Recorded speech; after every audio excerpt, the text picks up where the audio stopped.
Welcome again. I'll just start by saying if you have any question, don't interrupt me and ask the question, I won't mind.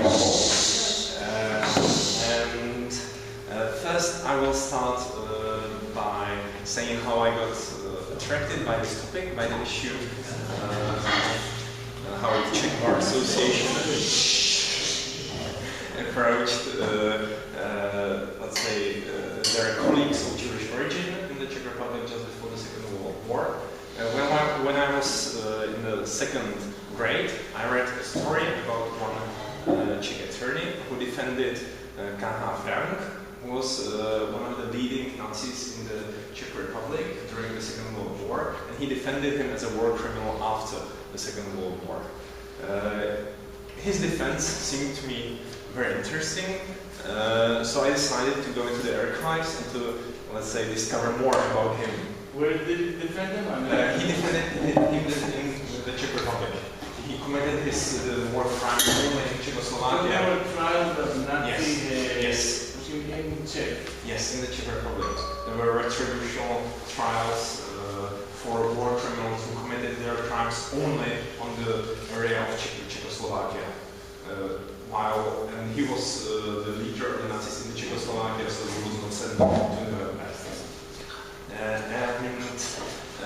So I decided to learn more about him. I went to the archives, and suddenly I discovered that he was much more than only a defense counsel of this Nazi war criminal.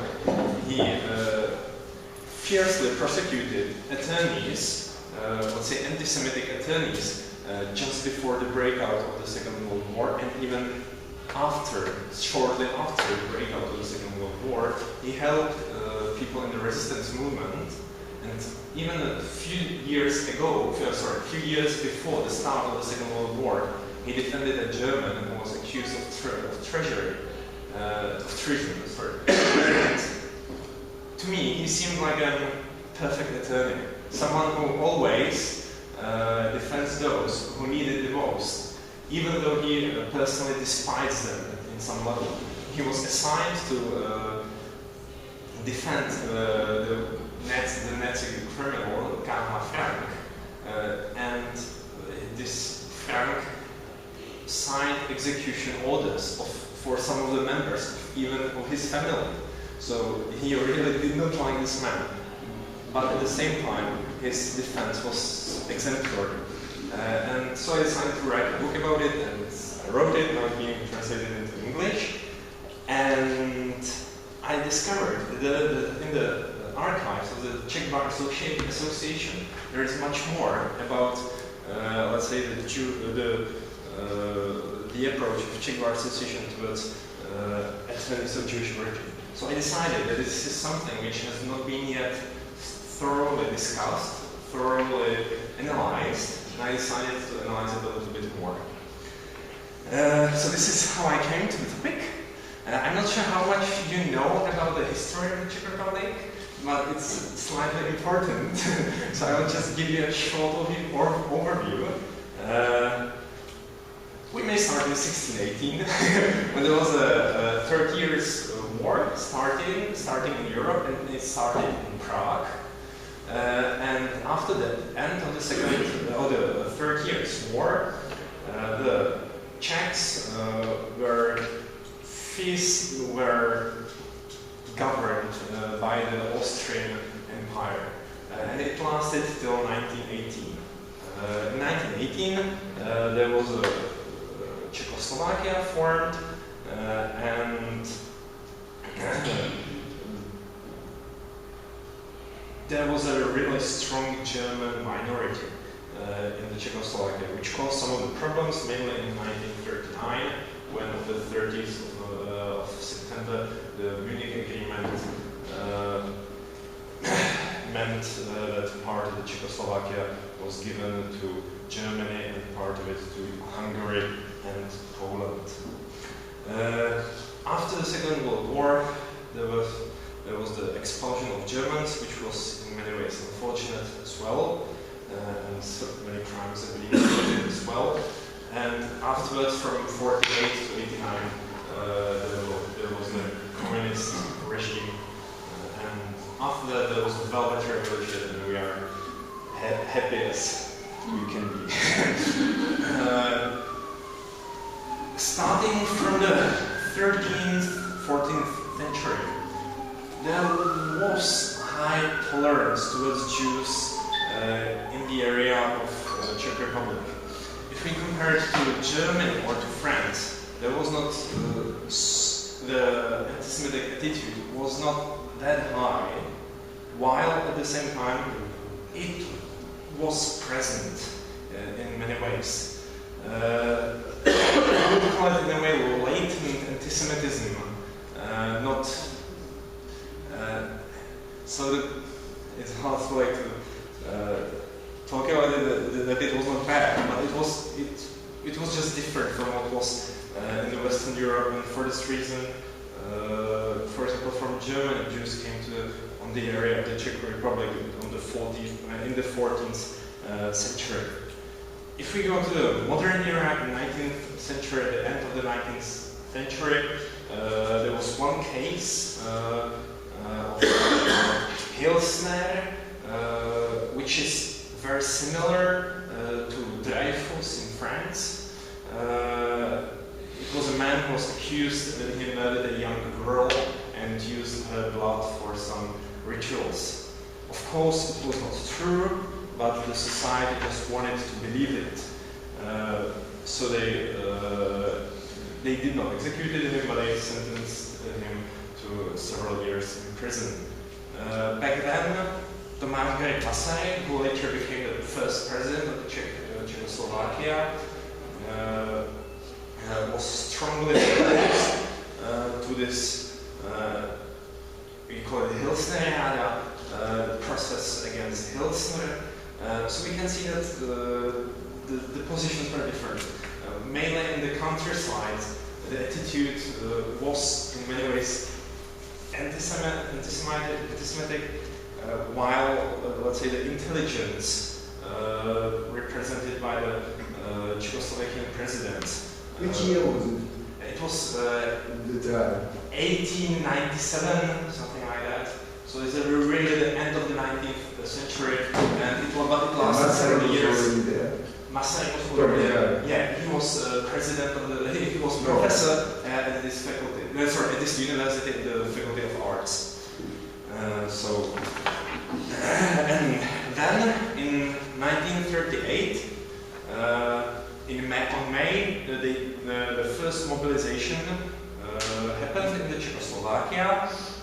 Second one happened in the half of September, and in the end of September,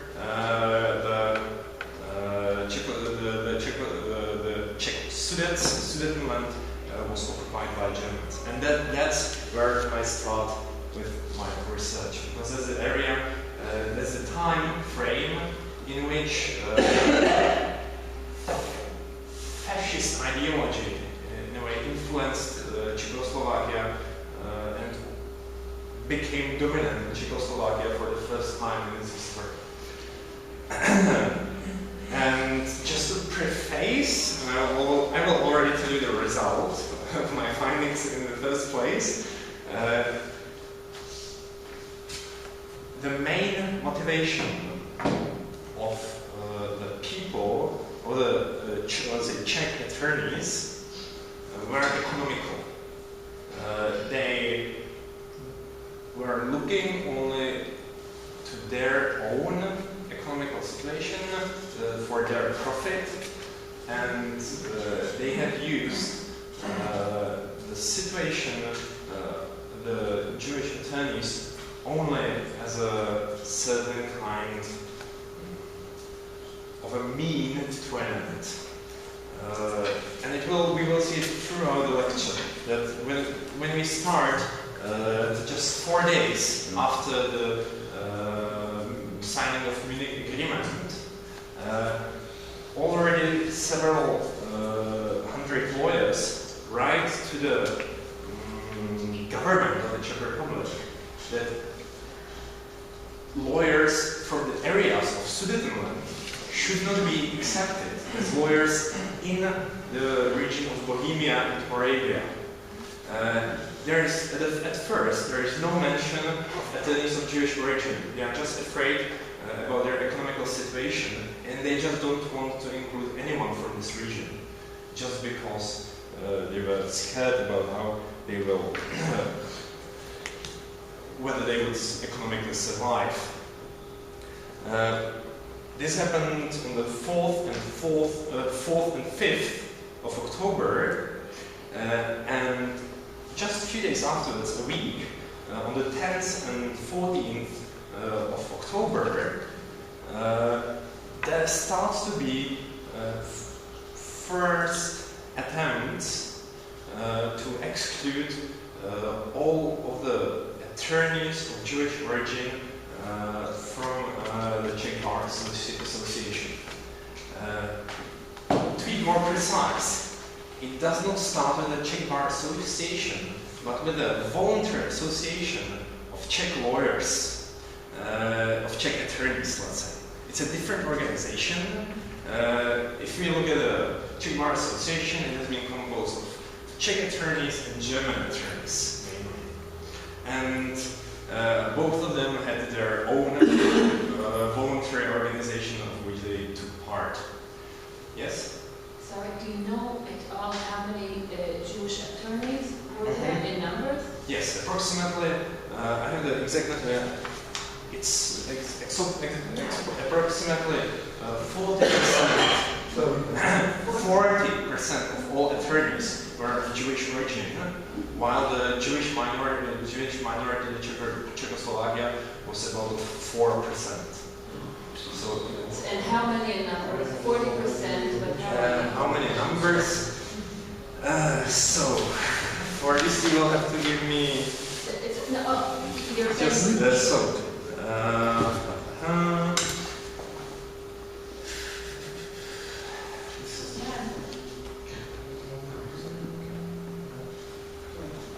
So in the Czech,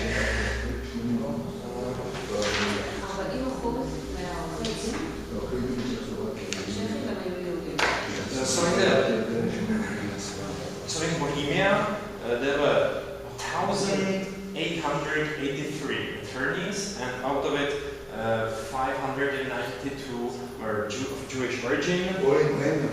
Only Bohemia. In Moravia and Silesia, there were 738 attorneys, and out of it, 261 of Jewish origin. So, as you were speaking about Czechoslovakia and Slovakia, I think the percentage was even higher, 70–80% Jews. I'm not sure exactly about Slovakia, but yeah, it's like... I think it's more than 70–80%. And so let's say the main, and from this we can see that the main argument of the... I will get to this later. Only after a few days, let's say half months, they decided they will try to exclude the attorneys of Jewish origin from the Czech voluntary organization because they thought that at that time we should be starting making a difference between Czechs and Jews. And the reason was that the attitude of the Czechoslovakia, the attitude was changing. That even the government was implementing certain procedures which started to differentiate between Czechs and Jews. But at this point, the discussion started to rage because some attorneys were saying, well, we cannot distinguish between Czechs and Jews because Jews are either Czech or German. There are Czechs and Germans, and there is no Czechs, Germans, and Jews. The German attorneys were pretty clear. They said there are Czech, Germans, and Jews, but the rest was divided, and the division was the same between, or was present between Czech groups, let's say nowadays I will use this terminology, Czech groups, and the division was even between, let's say, the Jewish groups. There were two Jewish organizations at the time who took part in these discussions. One was the Union of Jews/Czechs and its Department of Attorneys, let's say, and the other one was the Zionist movement, which was much more radical. And they approached this debate in a very different way, as we will see further. Later on, by the end of the October, 39. Sorry. October 38. Still, this all happens between October 38 and March 39. So only 167 days. It was a very short period of time, but many things have happened, and it has. But it was very after the union between Chamberlain and Hitler. Yeah, it was the influence of the Germans was very high. Sorry? The influence of the Germans were very high. Not at that time. It was as we will see, the influence was huge after the occupation of Bohemia and Moravia. But their influence was not very high during the Second Republic. So between October 38 and March 39, there is a strong influence of Czech fascist movement, but there is not a strong influence of Germans at the time. Because if we imagine that we have cut, that Germany has taken the Sudetenland, then there is only a small minority of Germans, a very small minority of Germans left inside. So let's say it's more so it can be more nationalist in a Czech way, not in a German way. This is after the Sudeten already part of Germany. Yes. The transfer to Germany. Yes, that's it. And so at the end of the October 38, the biggest part, or the big part of attorneys and of doctors decide that they want to implement the principle of proportionality. They argued by the numbers, which I have already given you, that there was disproportionate number of attorneys of Jewish origin as compared to the population of population of people of Jewish origin in Czechoslovakia. And so they sent a memorandum to the government of the Second Republic of Czechoslovakia at the time, and they demanded that there should be a special law made so that attorneys of Jewish origin could, and doctors of Jewish origin could work or could be active in their professions only in proportion to their representation in the population, and only if they have been, let's say, nationally compliant with the Czechoslovakian cause. There was another problem that which was reflected even by some attorneys of the Jewish origins who went to the West, that many attorneys of Jewish origins were more pro-German in a way, or that they were more assimilated in a German culture and in German language. So there was a strong overlap of attorneys of Jewish origin and of attorneys who spoke German. Or back at 1910, where there was a census of the population that they declared themselves to be German. So it was a really hard case in a way. Do you have an idea, 1938, the Jewish, you can divide them, how many were from this faculty where we are now, or from the other side of the street, from the German faculty? Yeah. No. Because I'm afraid that most of them came from the German. Really, I'm not sure. For example, Franz Kafka, who studied law as well, he studied in the German. So, but I don't have the numbers, unfortunately. So this happened on by the end of the October, and afterwards, for next 4 or 5 months, basically almost nothing happened. Nothing happened in a way that no one was forced to be expelled from the bar. No one was visibly discriminated, yet many discussions were being held. As I've explained, there were the different groups defending different positions.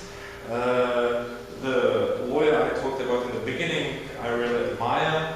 He was a prosecutor for the Bar Association, and several cases were prosecuted or were started to be prosecuted during that time when there was a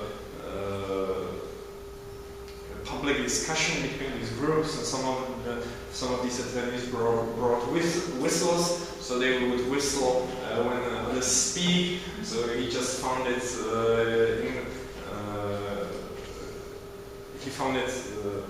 unethical for a member of the Bar Association, and so he started persecution. I will not bother you with the details about how the discussions were going. I will just mention that on the 5th of February there was the biggest discussion held at the Bar Association. So now we move one level up, not at the voluntary organizations, but at the Bar Association. And the discussion was really diverse, starting from designers who said that there should be no discussions because by expelling anyone, there would be it would be not in accord with the constitutional rights. Then on the other side, there were Germans. The German attorneys were just entirely on this side. Let's say the Czechs were divided. Some of them said that there should be principle of proportionality, some of them said that there should not be, because they were arguing that there is no abstract Jewish population, that everyone is a person and we should approach everyone individually and look how he behaved, whether he was Czech, German, and so on. And so the discussion was really intense.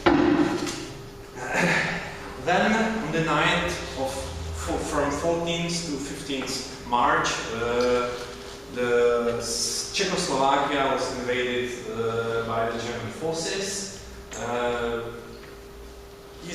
Very basically, they took over without almost any resistance the entire country, and no one knew what will be coming. At the time. Yes, the protectorate was, but even it took a few days before, let's say, the official organizations of the German organization started to be working. And these days were crucial for this question because on the morning of the 15th of March, our delegation of German attorneys came to the Czech bar and they demanded that the attorneys of Jewish origin be expelled from the bar. And at that time, the president and the other members of the Council of the Bar Association did not exactly know what to do. They were obviously afraid because the German army was already marching through the streets of Prague, and so in a way they complied. They have issued a certain statement, and on the next day, on the 16th of March, this German delegation came again, but today with Czech fascist groups, or let's say Czech German fascist groups, and with a signature from one Czech General Gaida, who was thought to be potentially the next leader of the Czech fascist movement in the Czech Republic. And the president of the Bar Association at that time called the Minister of Justice and asked him, what should I do? I have no idea. He demands me to issue a statement which will be expelling all attorneys of Jewish origin, but it's not something I can do according to the statutes. And the Minister of Justice told me, just do it. Like, if he has been given the authority by this general Gaida, we cannot do anything about it. Just do it. Interestingly, this general was insignificant just 3-4 days afterwards. So we can see that the times are really unclear. No one knew who will be the next one in the power, and so just they complied with almost anyone. Some of them have at least tried to make the situation better, so they have worked hard on the wording of the decree, which will be expelling the attorneys of Jewish origins, which in a way made the situation easier for some of the attorneys, because they persuaded the German attorneys so that the attorneys of Jewish origin could choose their own substitute. So they could choose another attorney who will take over their cases, which meant that they could choose someone, they could choose a friend, and it is documented that for several months they have worked on their cases even though they should not, and they have even they accepted some new cases which the Germans really disliked, but it was let's say the result of the wording of the decree. Let's move to 1945. And in 1945, there's of course, the Czech Bar Association sees that it has not been behaving ethically and in the best way possible, and so they just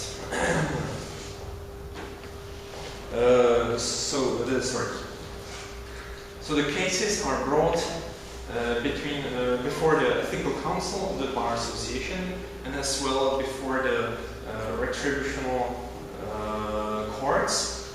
And the retributional court says that yes, there has been there was a behavior which was illegal, which was unethical, but at that time, in March of 1939, the people were under such pressure that one cannot possibly persecute them. On the other hand, several attorneys, for example, the German attorney who came in on the 15th of March and 16th of March and demanded the expulsion, was sentenced. But it's interesting, he himself was arrested in 1941 and was sent to concentration camp.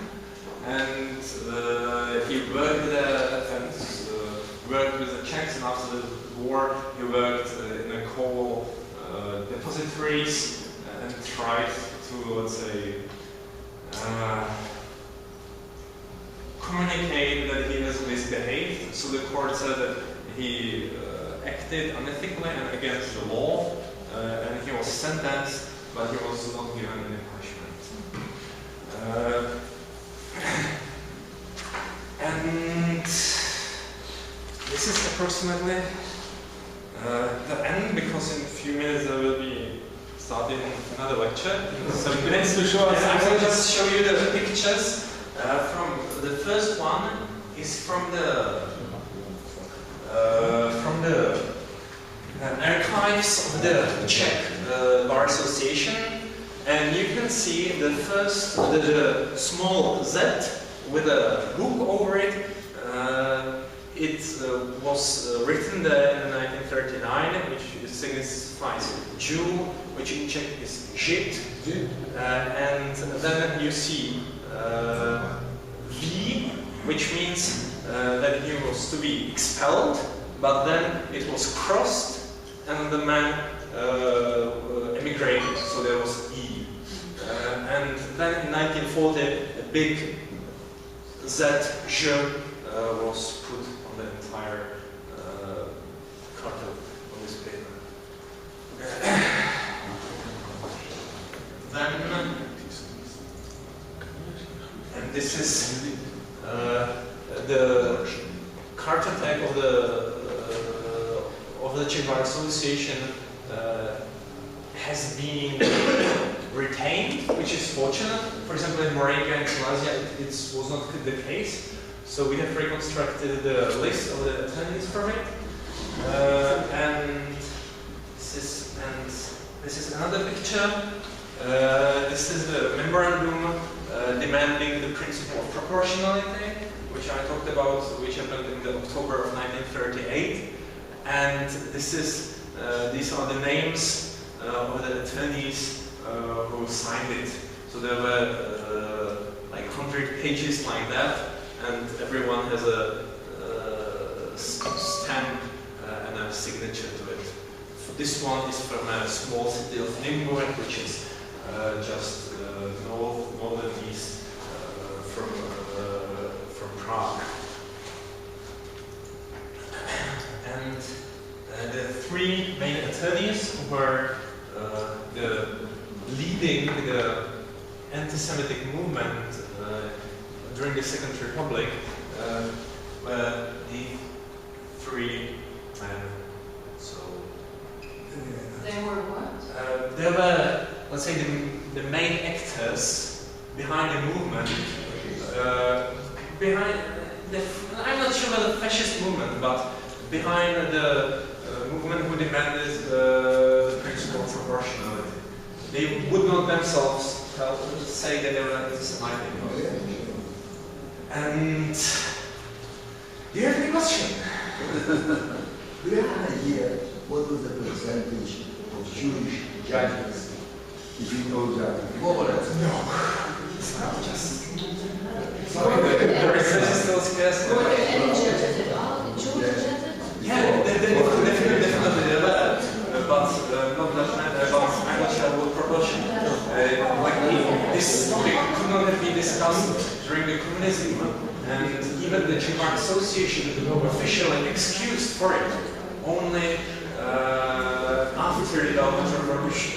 So this was not researched for a long period of time, during which most of the previous archives were either destroyed or just decayed, and many people already died. So it's hard to reconstruct what has happened back there. In 1990 to 1938 was chairman, president of the bar. I'm not sure.